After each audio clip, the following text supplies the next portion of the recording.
एक जंगल में एक दुष्ट और लालची भेड़िया रहता था। एक दिन उसने एक भैंसे का शिकार किया। शिकार के बाद वह अपने लालच पर नियंत्रित नहीं कर पाया और जल्दी जल्दी उसे खाने लगा। इस जल्दबाजी में एक हड्डी उसके गले में अटक गई। हड्डी अटक जाने पर वह बहुत परेशान हो गया। अब उससे न कुछ खाते बन रहा था न ही पीते। उसने बहुत कोशिश की कि किसी तरह हड्डी उसके गले से निकल जाए, लेकिन सारी कोशिश बेकार गई।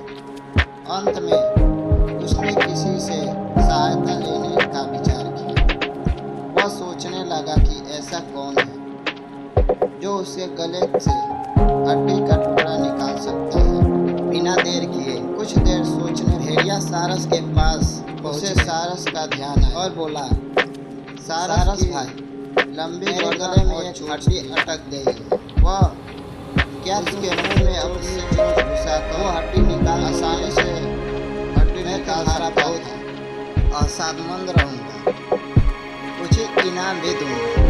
सारस पहले तो भेड़िए के मुंह में अपनी चोंच डालने से डरा, लेकिन बाद में उसे भेड़िए पर दया आ गया और वह तैयार हो गया। भेड़िए के मुंह खोलकर खड़ा था और सारस ने उसमें अपनी चोंच डाल दी, लेकिन उसकी चोंच हड्डी तक नहीं पहुंच पाई। तब उसे अपनी आधी गर्दन भी भेड़िए के मुंह में घुसानी पड़ी। सारस की गर्दन मुंह में जाते ही लालची भेड़िए के मन में लालच जागने लगा। उसने सोचा कि यदि मैं इसकी लजीज गर्दन इसकी चबा जाता तो मजा आ जाता,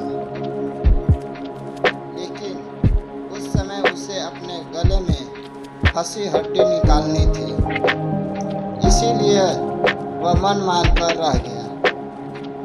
कुछ ही देर में सारस ने उसके गले से हड्डी निकाल दी। हड्डी निकालते ही भेड़िए जाने लगा। न उसने सारस को धन्यवाद दिया न ही इनाम। सारस ने उसे रोककर कहा, मेरा इनाम कहाँ है? तुमने कहा था कि तुम इस काम के बदले मुझे इनाम दोगे।